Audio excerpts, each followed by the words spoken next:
Assalamualaikum warahmatullahi wabarakatuh.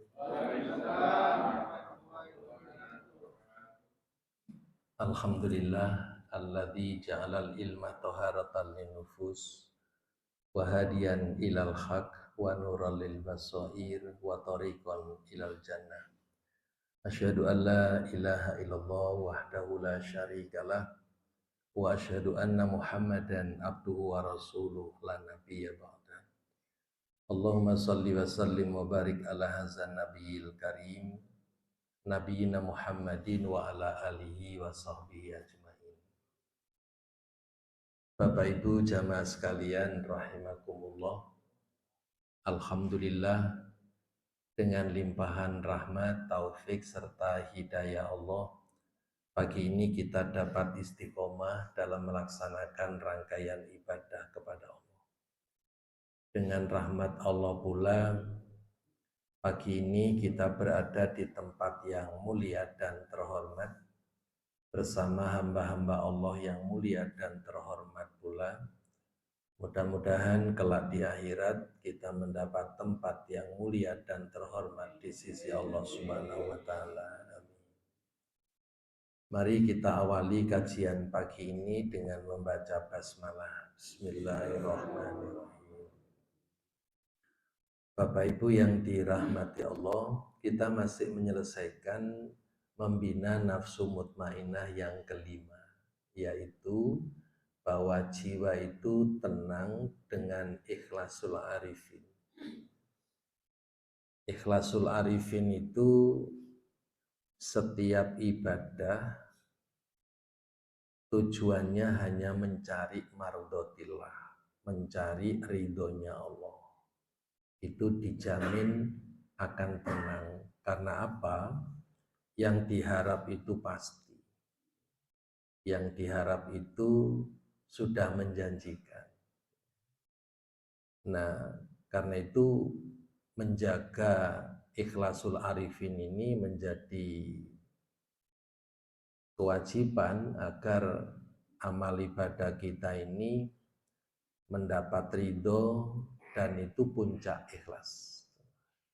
Nah, Bapak Ibu yang dirahmati Allah, melaksanakan ibadah dan amal soleh itu apabila niatnya hanya mengharap ridhonya Allah, niscaya akan memperoleh ketenangan jiwa yang disebut dengan nafsu mutmainnah itu. Karena mengharap kepada yang patut diharap dan janjinya tidak pernah diingkari dan balasannya tidak ternilai. Sebaliknya, beribadah dan beramal soleh jika niatnya mencari pujian manusia, niscaya akan menimbulkan kekecewaan manakala tidak ada yang memujinya. Bahkan akan menuai penyesalan ketika di hadapan Allah tidak mendapat balasan sedikit pun dari ibadah dan amal soleh yang telah dilaksanakan. Sungguh pun kelihatannya amal soleh, tapi ketika tidak ada tuntunan dari Allah dan Rasul, kelak di akhirat ketika mencari dan menuntut pahala, kemungkinan Allah bertanya, kamu melaksanakan apa? Saya telah melaksanakan ini, itu, dan sebagainya. Siapa yang nyuruh? Saya ngikuti orang-orang sana, minta pahala kepada orang yang kamu ikuti. Karena itu Bapak Ibu yang dirahmati Allah, dalam beribadah dan beramal soleh itu standar. Tidak bisa asal-asalan, itu pun masih harus diupayakan meminit keikhlasan. Meminit keikhlasan agar orientasi ikhlas itu semata-mata mencari ridhonya Allah. Secara harfiah, Ikhlas itu artinya tulus dan bersih. Dan menurut istilah ikhlas ialah mengerjakan sesuatu kebaikan dengan semata-mata mengharap ridhonya Allah. Nah, bagi orang yang ikhlas, suatu perbuatan baik tidak harus dikaitkan dengan imbalan atau balasan, melainkan semata-mata ingin mendapatkan ridhonya Allah. Jadi, meskipun tidak mendapat imbalan apapun dari pihak manapun, akan tetap melakukan perbuatan baik tersebut. Jadi, ikhlasul arifin itu motivator. Jadi selalu menyemangati kita untuk fokus pada tujuan, yakni mardotillah. Dasar kajian kita, Bapak Ibu, kita sudah ditunjukkan oleh Rasul bahwa innallaha la yanzuru ila suwarikum wa amwalikum walaki yanzuru ila qulubikum wa amalikum. Sesungguhnya Allah tidak memandang kepada rupa kalian, juga tidak kepada harta kalian. Akan tetapi Dia melihat kepada hati dan amal kalian. Jadi hati ini penentu kebaikan yang diekspresikan dalam bentuk amal kebajikan. Nah, Bapak Ibu, ikhlasul arifin adalah keikhlasan orang yang bijaksana.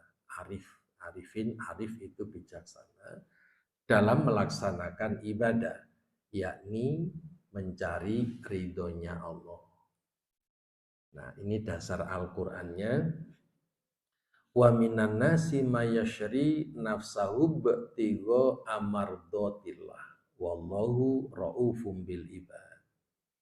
Dan di antara manusia ada orang yang mengorbankan dirinya karena mencari keridhaan Allah.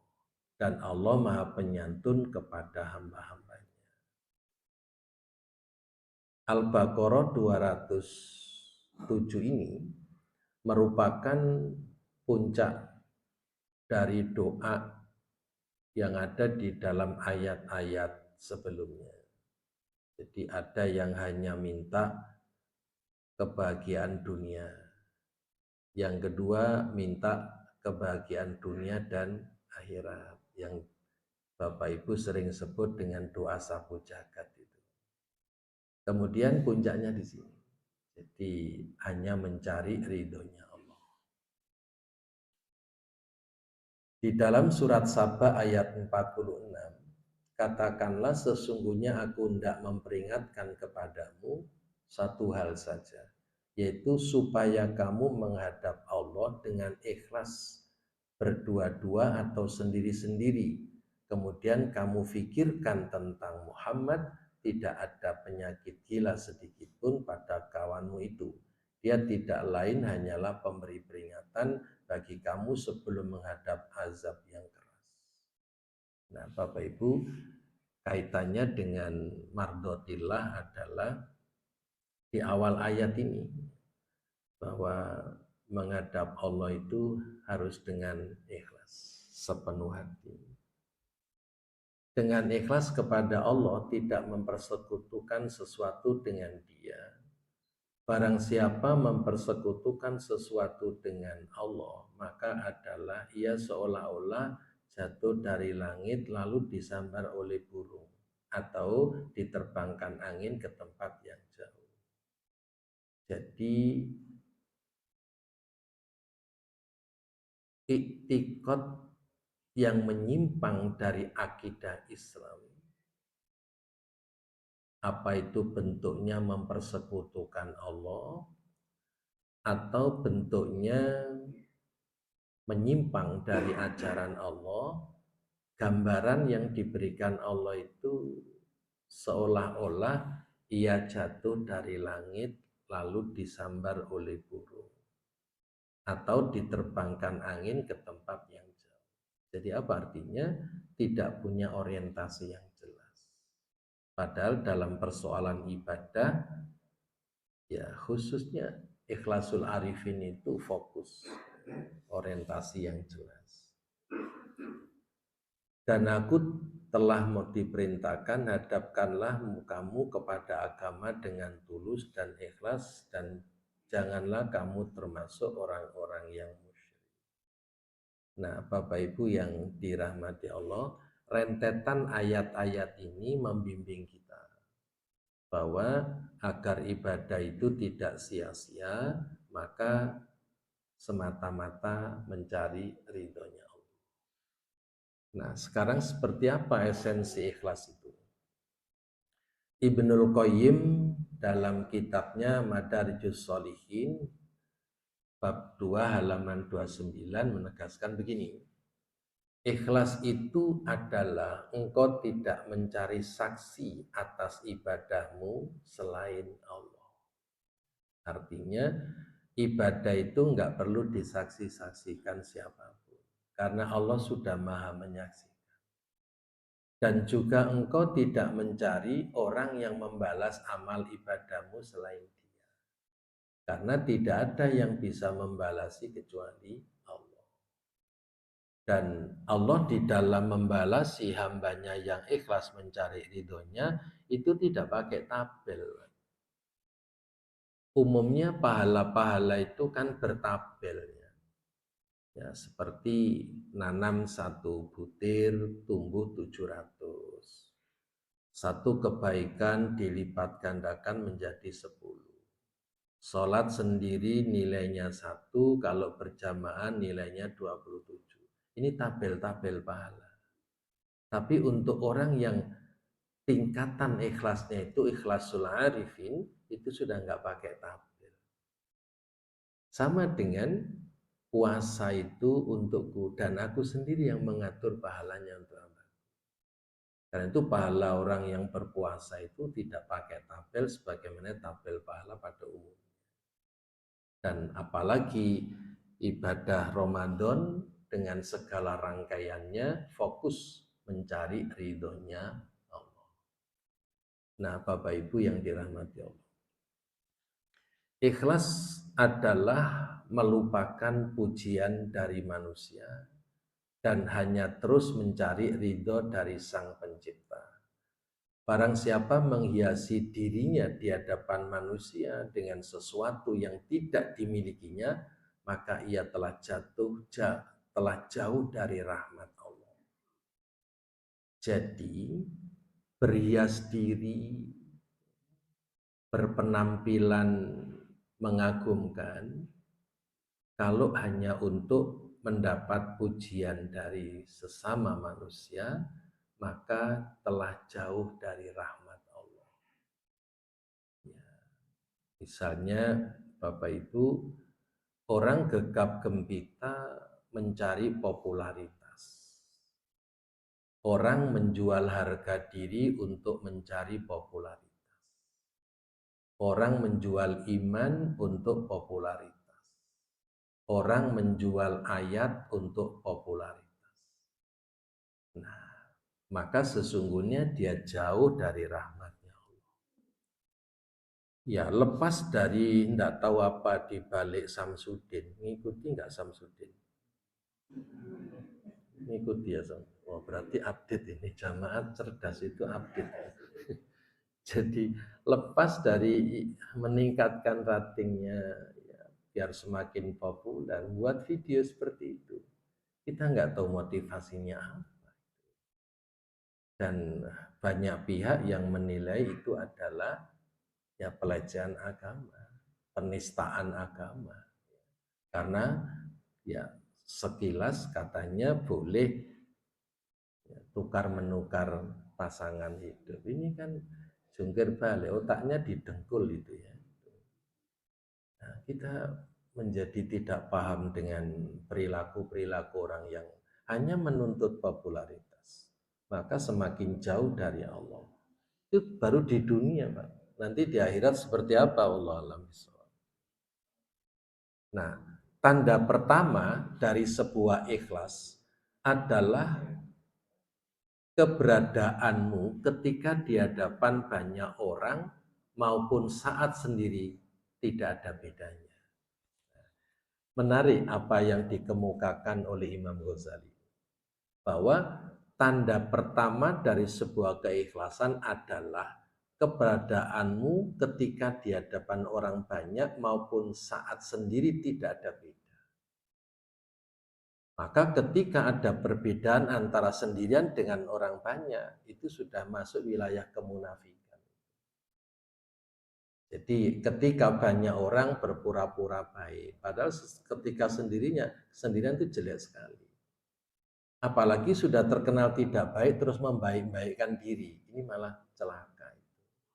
Itu munafik 24 karat itu. Nah, Bapak Ibu, gambarannya seperti ini orang ikhlas itu. Jadi orang ikhlas itu seperti orang yang berjalan di atas pasir, tak terdengar langkahnya, tapi nampak jejaknya. Ini diriwayatkan oleh Ibnu Mas'ud di dalam kitab Jami'ul Ulum wa Al-Hikam halaman 302. Jadi ilustrasi ini sangat menarik ya Pak.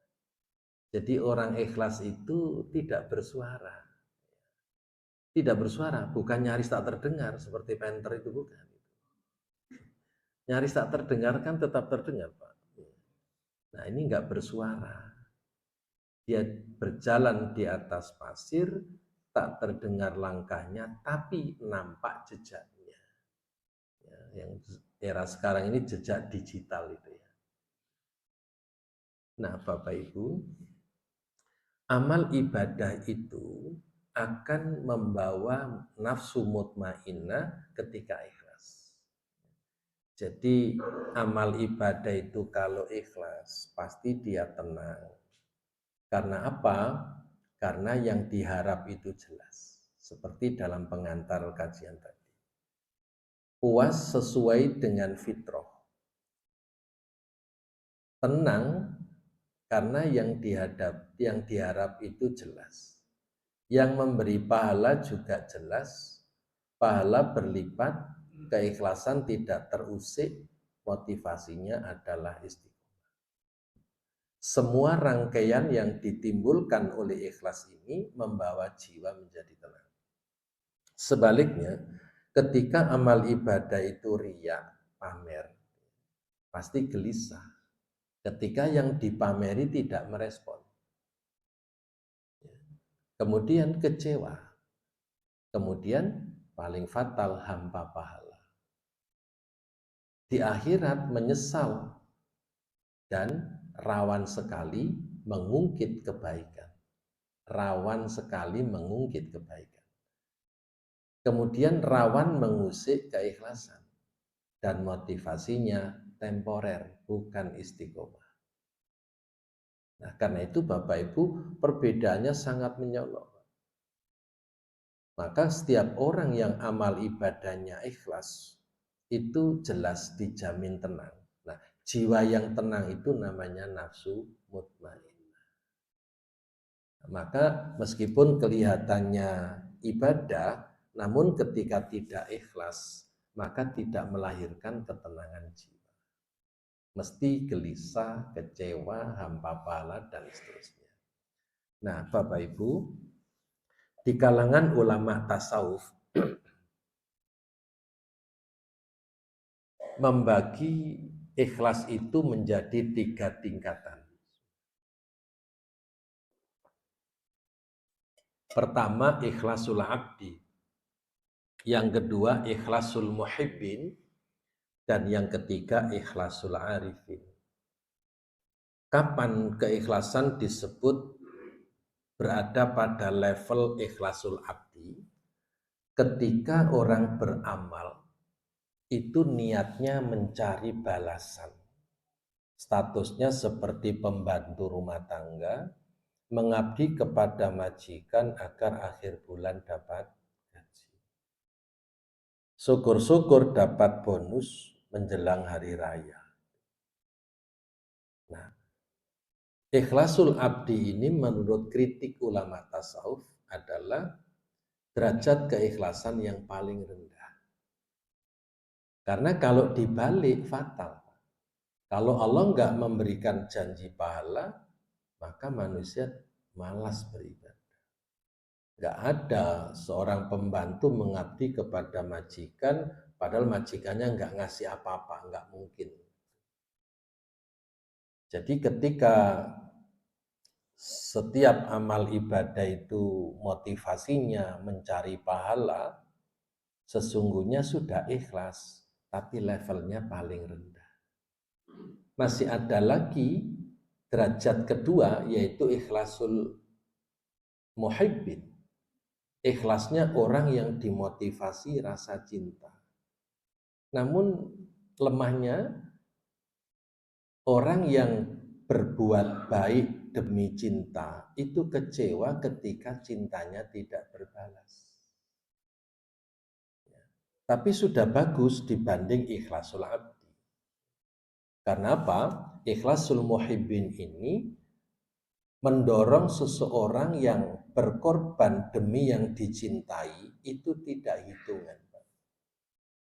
Orang berbuat baik demi yang dicintai itu tidak hitungan. Rela berkorban apa saja demi yang dicintai. Tapi motivasinya ingin mendapat balasan cinta. Maka ketika nggak ada balasan mesti kecewa. Ya seperti dalam novel-novel itu. Sudah kadung jual sawah untuk yang saya cintai, ternyata dia dinikahi dokter. Luput. Terus kecewa. Ya, dok. Jadi milih dokter itu. Sudah tak belani jual sepeda. Ternyata direbut orang dan mau. Kecewa. Nah, jadi baik pada awalnya, jelek pada endingnya. Ikhlasul muhibbin. Maka yang sempurna itu ikhlasul arifin. Yaitu semata-mata mencari ridhonya Allah. Dan hebatnya, ketika seseorang sudah meraih level ketiga dalam setiap amal ibadah, maka ikhlasul abdi otomatis dapat. Ikhlasul muhibbin otomatis dapat.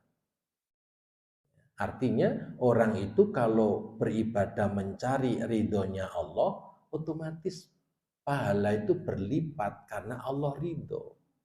Radhiyallahu anhum wa radu anhu dzalika liman khasyya rabbah. Dan muhibbin juga dapat. Karena itu bisa jadi begini Bapak Ibu ilustrasinya ya.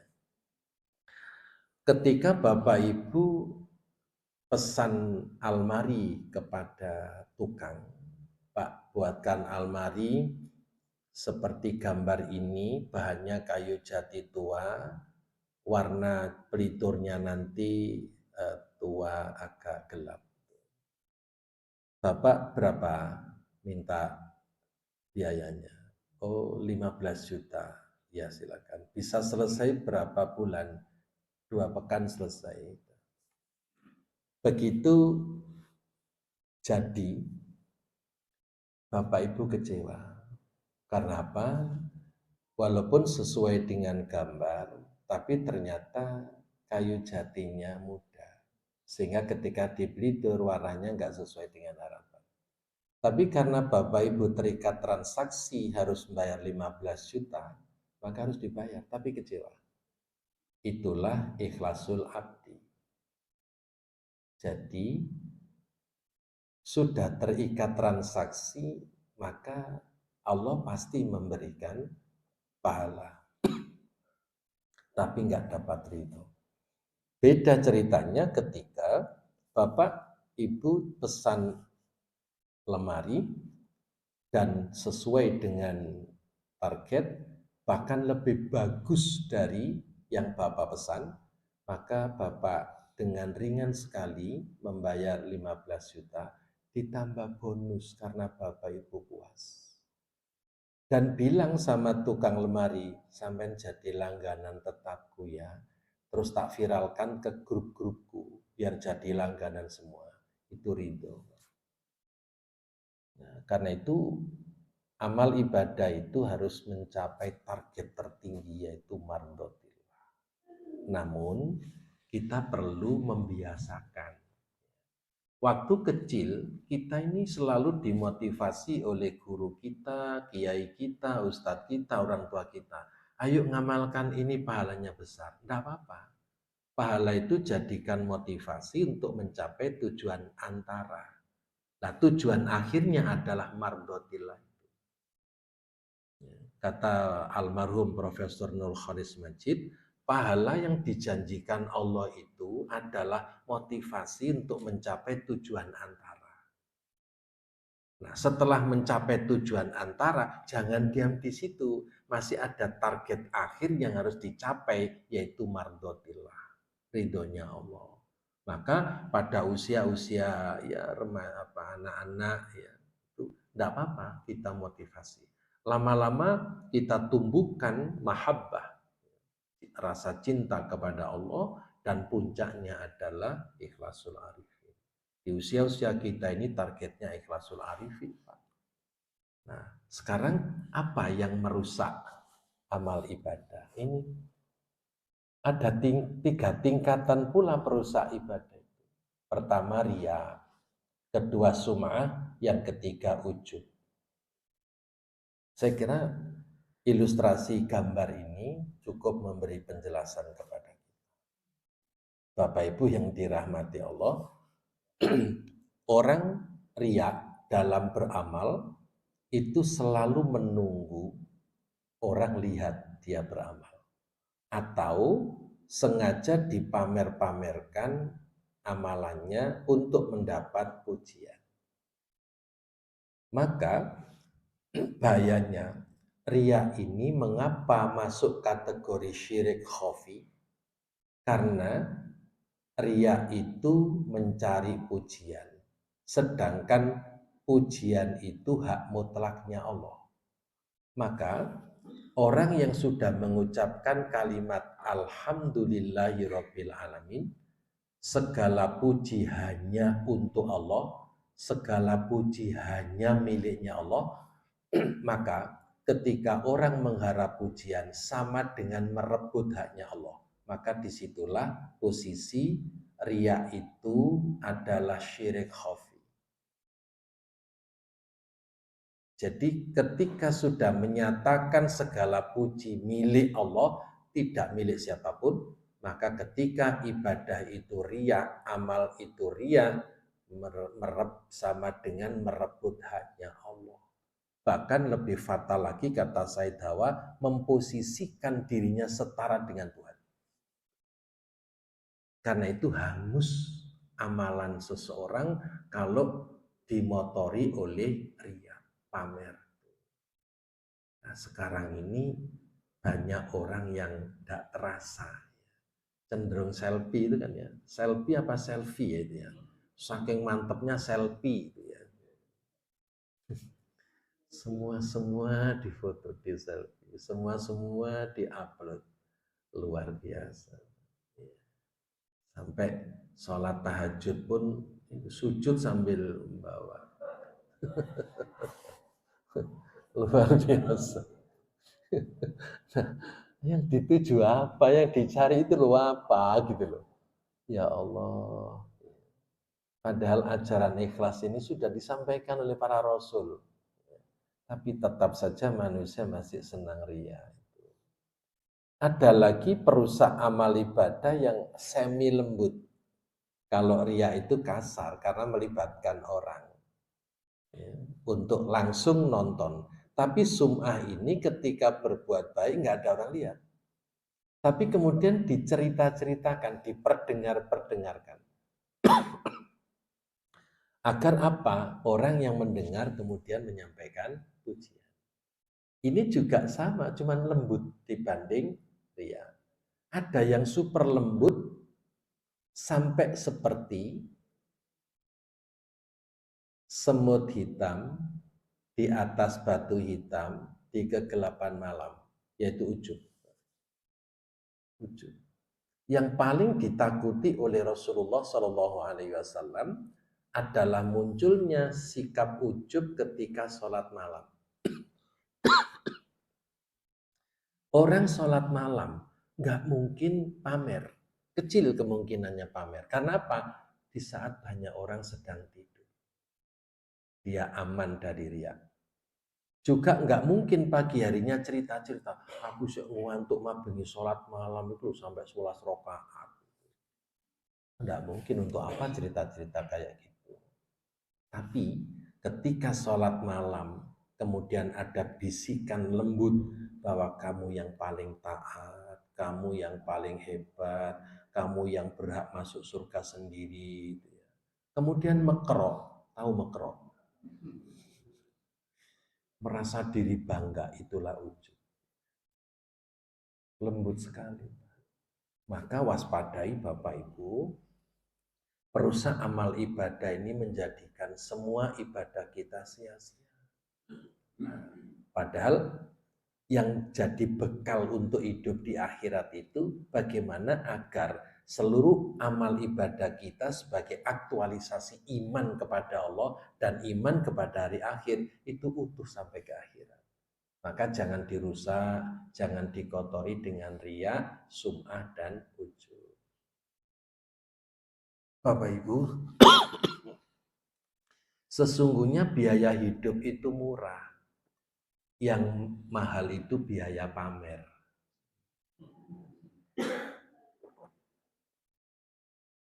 Jadi berapapun materi untuk pamer, itu jadi mahal. Karena beli gengsi. Beli gengsi. Kalau sekedar beli kebutuhan hidup, sandang, pangan, papan, biasa, cukup. Tapi tidak akan cukup untuk membeli gengsi. Tidak akan cukup dan mahal sekali biaya pamer. Ya, misalnya tampilan-tampilan selebritis itu kan mahal sekali. Dan untuk 1 jam, 2 jam aja. Nah, Bapak Ibu sudah nggak usah bicarakan selebritis. Nah, jadi Bapak Ibu yang dirahmati Allah, pola hidup hedon itu rawan riya, rawan sum'ah. Karena itu ideologi materialisme dan hedonisme itu sangat rawan terhadap keikhlasan. Akan terus mengusik keikhlasan. Karena apa? Kalau tidak dipuji orang, kalau tidak dilihat orang, kemudian kecewa. Termasuk di dalam masalah ibadah juga rawan dipamer-pamerkan. Itu yang sekarang sedang demam selfie itu kan. Selfie. Ya, berdoa dan ada yang foto gitu ya, terus diupload. Dan luar biasa, sudah sholat di puncak gunung pakai selfie. Ini Gua Hira ya Pak ya. Di atas Gua Hira. Terus diumumkan se-Indonesia Raya gitu. Sama dengan ini. Jadi sudah nempel di dinding Baitullah, difoto, terus diupload ke tanah air. Kilo aku isi sok nempel dinding Ka'bah. Kilo aku iso haji sama umroh. Rawan Bapak Ibu, rawan sekali. Nah, sekarang ciri-ciri orang ikhlas itu seperti apa? Pertama, tidak mengharapkan imbalan apapun dari manusia selain ridhonya Allah semata. Ini pertama dan utama. Yang kedua, tidak merasa terpaksa atau terbebani dalam melaksanakan satu pekerjaan atau satu amalan.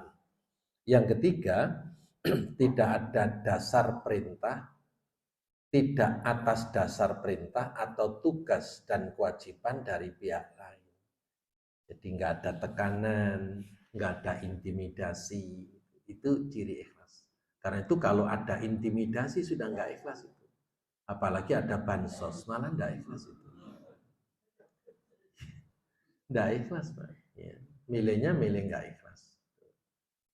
Nggak bersih karena ada motivasi. Ada tekanan, ada bansos, ada janji nanti dikasih tambahan bintang dan lain sebagainya. Yang kelima, tidak karena ingin dipuji atau disanjung oleh pihak lain. Dan yang keenam, melakukan dengan penuh pengabdian. Totalitas dari ciri akhlak ini, semua amal ibadah melibatkan hati, sehingga pelaksanaannya sepenuh hati. Nah, Bapak Ibu yang dirahmati Allah, ada beberapa tanda, 3 tanda ikhlas menurut ini kitab At-Tibyan, Zunnun. Tidak ada bedanya bagi seorang antara ia dipuji atau dicela seseorang atas amalnya. Jadi nggak pernah terusik dengan komentar orang, kritikan orang. Karena apa? Dia berjuang mempertahankan mardhotillah. Yang kedua, tidak menghiraukan pandangan manusia atau amalannya. Khalifah Ali bin Abi Thalib pernah mengatakan, kalian jangan sedih kalau hanya sempat beramal sedikit. Tapi sedihlah kalau amalanmu sudah sedikit itu tidak ikhlas dan tidak istiqomah. Kalau sudah sedikit nggak ikhlas, nilainya apa? Sudah nggak ikhlas, nggak istiqomah. Amalan banyak saja kalau nggak ikhlas, nggak bernilai kok. Apalagi terus nggak istiqomah. Maka sedikit amalan itu kalau ikhlas, itu bernilai besar di hadapan Allah. Apalagi amalan yang ikhlas tadi dilanjutkan dengan istiqomah. Itu nilainya tinggi sekali. Karena itu Bapak Ibu yang dirahmati Allah, tidak menghiraukan pandangan manusia atas amal kita. Tidak perlu, tidak peduli dinilai atau tidak dinilai, bukan itu yang saya cari. Yang saya cari hanyalah ridhonya Allah. Kemudian mengharap pahala dari amal yang ia kerjakan di akhirat. Jadi orientasinya bagaimana amalan ini sampai ke akhirat. Nah, saya seringkali memberikan ilustrasi begini, Bang. Umur itu adalah wadah, isinya adalah iman dan amal soleh. Maka wadah itu bernilai tinggi atau rendah tergantung apa isinya. Gelas ini ketika dikasih air putih, ya namanya segelas putih, harganya segelas air putih. Tapi kalau diisi susu, telur, madu, jahe, harganya beda, namanya beda. Apalagi gelas ini diisi intan, berlian, permata, tambah beda. Segelas intan, permata, berlian, harganya juga itu. Nah, umur kita ini tergantung isinya. Isinya perbuatan maksiat, dosa dan kemungkaran, atau isinya iman dan amal soleh. Ilustrasinya begini, pabrik pengalengan apapun, apa pengalengan ikan, pengalengan buah, atau pengalengan air mineral, mesin itu sudah otomatis, Pak. Ada kaleng-kaleng kosong siap diisi. Kaleng kosong maju ke tempat pengisian diisi. Maju berikutnya ditutup. Maju berikutnya di label, maju berikutnya di packing, maju berikutnya kirim. Demikian pula disusul omplong-omplong kaleng-kaleng berikutnya. Apa yang terjadi? Ketika kaleng kosong berada di posisi tempat pengisian, ternyata nggak diisi.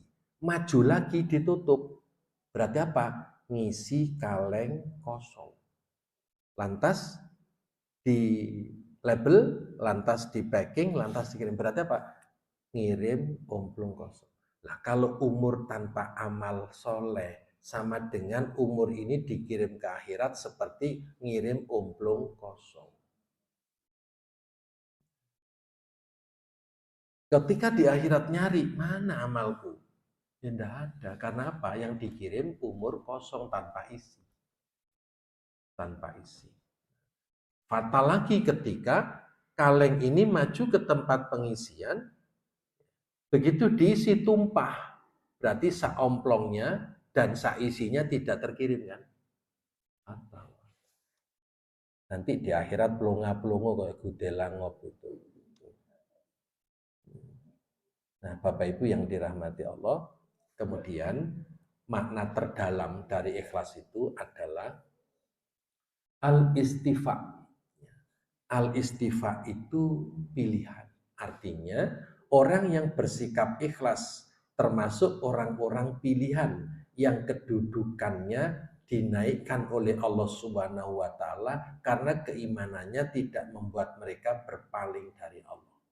Ini namanya al-istifa. Yang kedua, al-khulus min syawaib, suci dari segala macam kotoran, yaitu ikhlas tadi. Ikhlas sumber motivasi dalam menjaga diri dari segala perbuatan yang dapat mengotori iman, ibadah, dan amal soleh. Yang ketiga, al-ikhtisos, yaitu kekhususan. Kekhususan niat atau motivasi hanya untuk mencari ridhonya Allah, yang derajatnya ikhlasul arifin tadi itu. Nah, sehingga berupaya secara maksimal agar amal ibadahnya sampai ke akhirat, tidak sampai tumpah seperti kaleng diisi tumpah tadi itu. Nah, kaleng kosong terkirim ke akhirat saja nggak ada artinya, apalagi kalengnya sudah terisi terus tumpah, maka tidak ada nilainya sama sekali. Dan yang keempat adalah at-tauhid, mengisahkan Allah. Bapak Ibu, memurnikan, membersihkan keimanan dalam mengisahkan Allah, tidak bercampur dengan syirik, khurafat, dan tahayul. Tabelnya seperti ini Bapak Ibu. Kata dan sikap ikhlas sering digunakan untuk begini. Penggunaan kata ikhlas, menerima musibah dengan ikhlas. Seharusnya musibah itu disikapi sabar dan tawakal, bukan ikhlas. Ini saya ingin luruskan beberapa penyalahgunaan kata. Ya, ya seringkali menerima musibah kita terima musibah dengan ikhlas. Enggak, terimalah musibah dengan sabar dan tawakal. Itu yang benar. Kemudian menghadapi perlakuan dari siapapun dengan ikhlas, dicurangi ikhlas dan sebagainya. Enggak.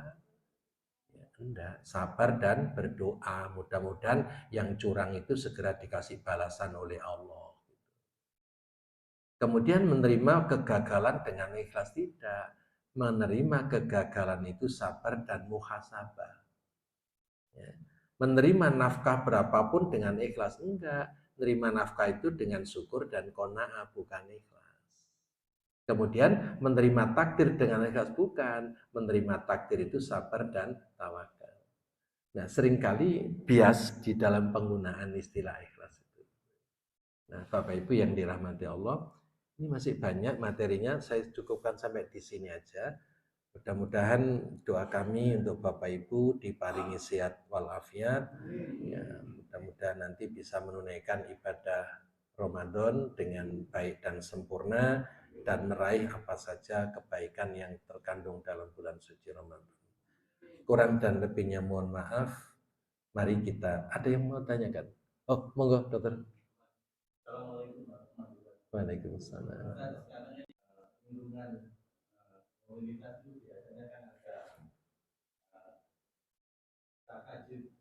Oh, tahajud kol nggih.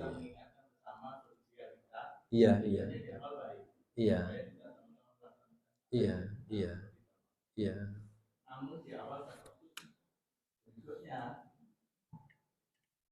Jadi jawaban begitu kita kata tahajud kita yang menerima karena kita itu merupakan teman akrab dulu satu alumni atau sama usia. Akhirnya dia menjawab supaya itu nyampe di daerah Agen.